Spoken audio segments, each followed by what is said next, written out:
Hello again.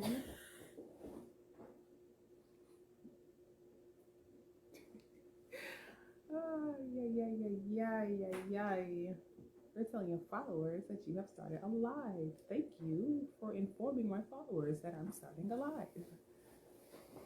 Because we're back with day 9 of our 21 days live with simple natural hair care.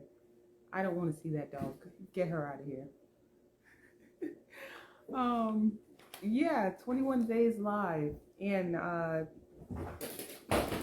as always, I am Crystal, owner, founder, creator, inventor, and somewhere lurking about, actually not that far away, is co-owner, founder, creator, my daughter Shy, and in the building, and the little scurry in your hair, you already know, pets abound. Pets abound. And today we're going to be talking about textured hair discrimination. Yeah, silent giant in the hair community, in our hair community for a long time. Also, not a licensed cosmetologist, but the experience and that I've had for the past 20 years. Definitely, I'd like to just show what I've learned, thought of, created, came up with in that time.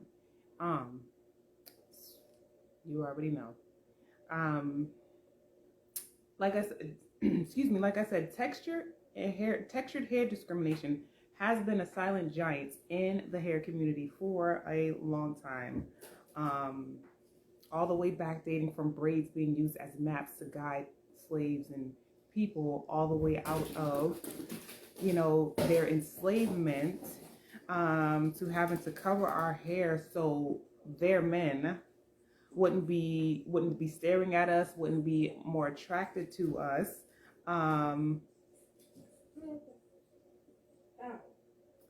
To assimilation via chemical process, and then we went to the revolution of the Afro. Remember the Afro? We just was wanting to stand out and just be seen as who we were naturally. To the good hair debate versus the nappy-headed hoes commentary. Remember that? The term nappy has become used as a weapon to demean and tear down us.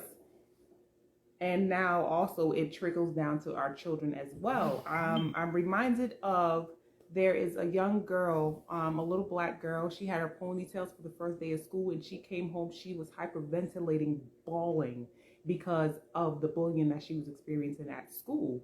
And they were saying that she was ugly, of course, because her skin color and then her hair. I gather they were I'm almost certain that they were telling her that her hair was nappy. And it's just like, my hair's not nappy. First of all, it's coiled up on top of each other. That doesn't make it nappy. It's just, that's how my hair is. And it's always been a discriminatory thing, and a segregation of the nappy-headed people versus the good hair people.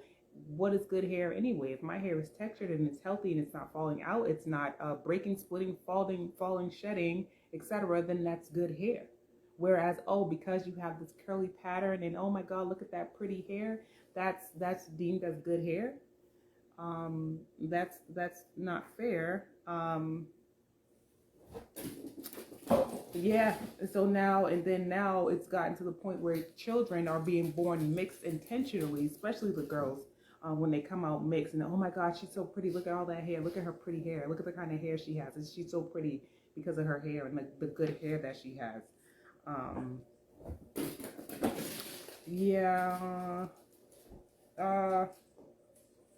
So basically with that, discrimination, especially with that little girl, comes about and they're calling her ugly because of her hair and her texture and her skin tone. That makes us ugly. We're ugly because as a people, for allowing ourselves to be led so far astray that our beautiful black babies can't even be free and comfortable to be themselves. They have to be called ugly because they don't fit the European standard of beauty, or they don't have this mixed exotical look. That's not okay. We are who we are. Everybody's different and created in their own way. God made no mistakes. And the mixing of cultures and having mixed race kids and stuff like that, that's fine. But intentionally having mixed race kids to wash out our blackness and to make your kid have good hair with specific features, that's ugly of us. That's very ugly, and that just tells how far we have come away from who we are. Think back to like the 70s of the Afro era and stuff like that. Look how far we've come, only to be led back into the standard that we're not pretty because we don't look like them. Yeah, we had pride, we had culture, we had flavor, all stemming from the texture of our hair. We stood apart. No other race of people on this planet has this textured hair. Nobody can not comb, but nobody can comb, detangle, braid, plait, style. Like, we can do so many things with our hair, and just, again, think about the people from different cultures who are now embracing our texture. I was just scrolling on social media, maybe Instagram today, and I saw, or shorts or something, and I saw the Asian dudes having, again, the, not the flexi rod, the, not the perm rods, not the perm rods. Dreadlocks.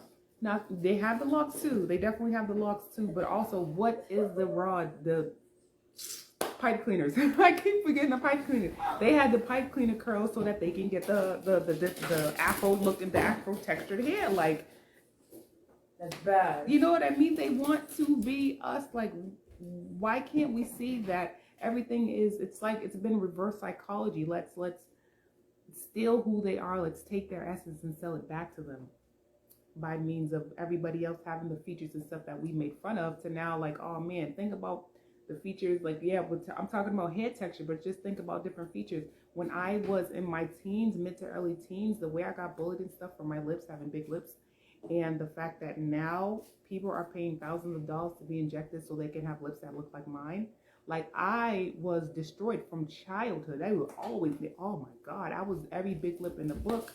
And then once I became a teen, every dude, every disgusting male that had whatever thought in his mind always told me, yo, I just want you to S&D. And I was just like, I hated it. I hated being me. I hated the features that I had because of it. But now look at some years later, time has gone by and everybody wants these features. You know what I mean? So, and now everybody wants the textured hair. People want to texture hair. Different cultures are wanting dreads and texture and everything else. Which is, it's a cool thing. I'm not saying, either which way, you do what you do with your own hair, but just think how now the textured hair and everybody wants to have, a nice hue to their skin and everything else. Like, it's disheartening. It's very disheartening to us and to me in regards to that. And I was referring back to also having, when I said that their men, we had to cover our hair so that their men wouldn't be so attracted to us. It brought me back also to this job I had and the discrimination in the workplace. This is when I first started becoming natural, when I was first transitioning into natural, growing out my perm.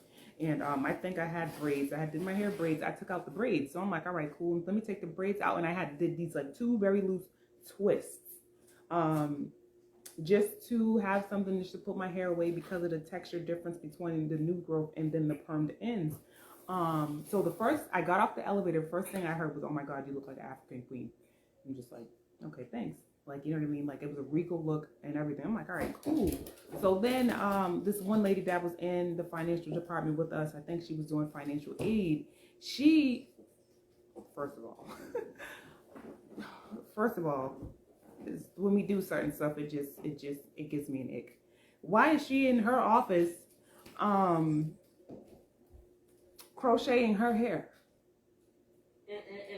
She came to work in her hair. She had her hair in a ponytail, but she was putting the crochet hair through the ponytail. She was going to have a crochet curly situation going on. And she's like, oh, girl, why don't you just change your hair? Why don't you just put a weave or do a weave or something? Literally, she comes to my desk with the weave, with the hair in her hand and just showing me and like, petting it and twirling it and everything, spewing little particles of textured hair all over my desk. Ma'am, can you and that stuff get away from me? Because that's not how I want my hair to look. I don't want to look like that. I don't want to do that. Her reasoning for it and what they were telling her to tell me, because that they wanted to use and solicit me for whatever the CEO had in mind. But I was just like, I thank you not. I thank you not. Exactly. Because no, I'm all set. Whatever y'all got going on and whatever y'all are doing, that's not why I'm here. I'm here to get my check and I'm here to go home. You know what I mean? So I think of that on top of a couple other things, they were just like, okay, well, you don't fit the mold and you're not trying to do what we want you to do, so you got to go. Okay, That's cool. I'll do what I have to do. But what you're not gonna do is try to make me conform to what you think that I should be or who you think I should look like. And I wish that more of us would adopt that mindset because, again, I'm always gonna say we are a beautiful people. We are beautiful people. I'm just one example of that. Like, just think about all the diversity and stuff between and among us. If we embrace who we are, really loved on ourselves, really loved each other, and really accepted each other for who we are, we would be really, really just unstoppable as a people. We would be unstoppable as a people. And I'm also reminded of another thing that I was watching on one of these social media platforms. There's a girl out there. She is a commentator. She has a podcast. I want to say, and this is again not to throw shade or hate or anything like that, but it's just what I see. And she was saying how texture and discrimination has become so, like, we're making it such a big thing that now they had to create a law about it. And of course I'm paraphrasing, but she's like, yeah, they had to make a whole law, the Crown Act about it. And I'm like, how tone deaf are you, ma'am? You're black, I guess, or whatever, but you don't recognize the thing in it. But because your skin tone is a little bit lighter, you know what I'm saying? Your texture, which is similar to ours, but a little bit looser, she still has kind of the Afro texture.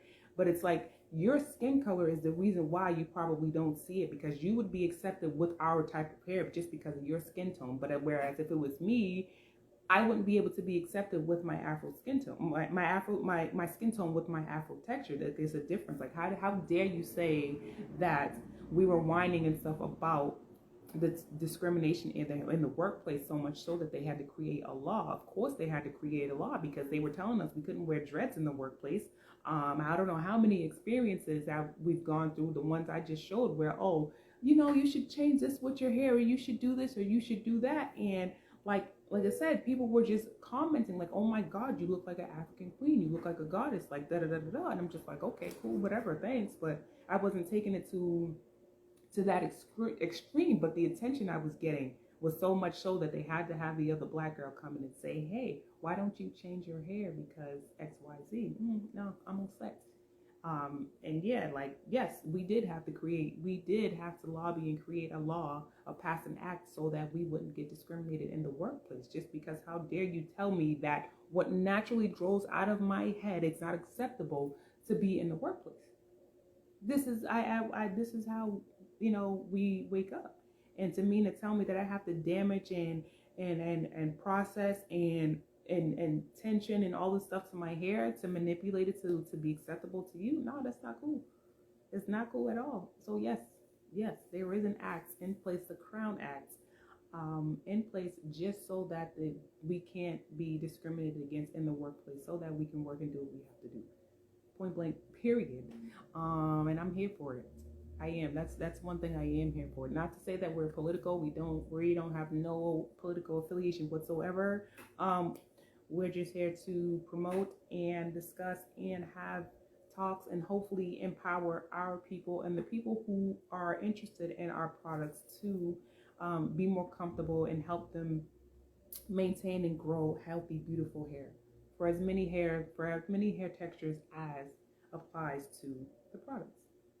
All right. So with that being said, I thank you for being here listening to another one of 21 Days Live with Simple Natural Hair Care, day 9. We are here at day 9.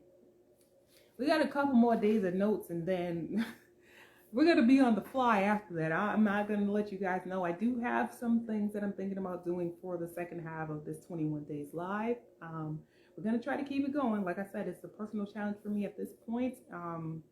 We've been through ups and downs, and even being here today was like, do I want to do this?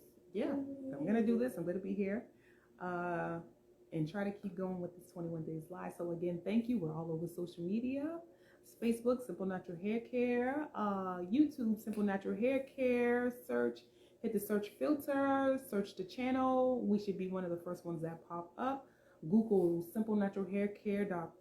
Simple Natural Hair Care, LLC. We should be one of the first ones that show up. When you type it in exactly like that, we should show up. And the website, simplenaturalhaircare.com. Subscribe, and you will definitely receive a discount or a coupon for your purchase. And also, as you see on our page, on our Instagram page, we will be showing up at Shea Lou's roller skating rink to support breast cancer awareness and a 10-year fundraiser anniversary. So check us out there, especially if you want to try the one drop test. We will be there on October 14th. It's a 21 plus event from 9 p.m. to 2 a.m. That's right, an adult event to support breast cancer awareness. All right. So thank you so much for visiting and watching. Share with your friends, and I can't wait to see you tomorrow for day 10 with us, 21 Days Live with Simple Natural Hair Care. All right. Bye.